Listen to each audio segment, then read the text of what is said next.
Hello everyone, welcome to Small Model Car. Today we have got a Jaguar Mk1 and this casting is by Hotwheels Silver Series from the Summit Search set.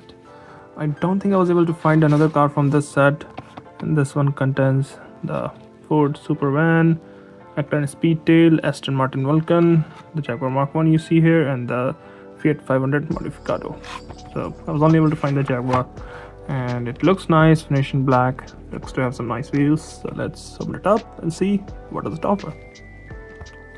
So here's the Jaguar Mk1 out of its box, and starting from the front, where you can see there are a lot of details present. You've got detailed headlamp, grille, a bumper finished in chrome, Jaguar badge, number 55 on the hood, and these running lights, I'm not sure.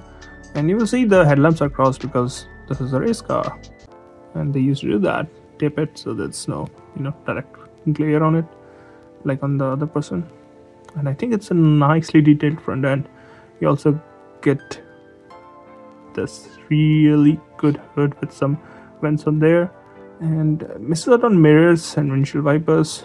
I don't know how Hotwheels did that, but apart from that, this front end is really nicely detailed. It looks really good. I wouldn't say the details are very close to what you see on a premium, I guess. Yep, those are the level of details on this Jaguar. Now moving to the driver's side. That's a Jaguar, so right hand drive. It's finished in black, as you can see, number 55 on the side, Castrol I guess as a sponsor, and Hot Wheels there in red. Ford sedan, obviously it's modified, lowered, and wheels, they actually look nice, especially with this black on black. Look like something you will have on a race car, on the race cars. They look nice, I'm going to say. Door handles again finished in the same body color. There's no glass in the front window, and you can see the brown interior, brown tan kind of interior. Looks good with this black. I'm glad they didn't just go with black on black. This looks really good. And you can see the seats here, front buckets and rear bench. So good details in the interior too, I would say.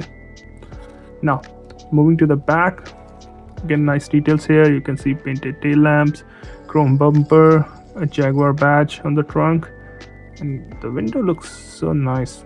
We don't see anything like this anymore. The curved, roundish window. The overall car actually looks really nice. Now moving to the passenger or co-driver in this case, I would say. Looks almost identical. The only difference I would say is the fuel filler on the rear fender here, which wasn't present on the driver's side. Yeah, and you can look at the shape. It looks nice. It's classy. And this is how it looks from the top, and this is how it looks from the bottom. And it's chrome finish. It's a plastic base, not a metal one. It doesn't have a lot of details here. It's basically flat, plain. But if you leave the base aside and forget about the mirrors, it looks really nice. It's a really nice looking casting, and I don't think you will be disappointed by this one. Well, those are my thoughts. Thanks for watching. Have a good day.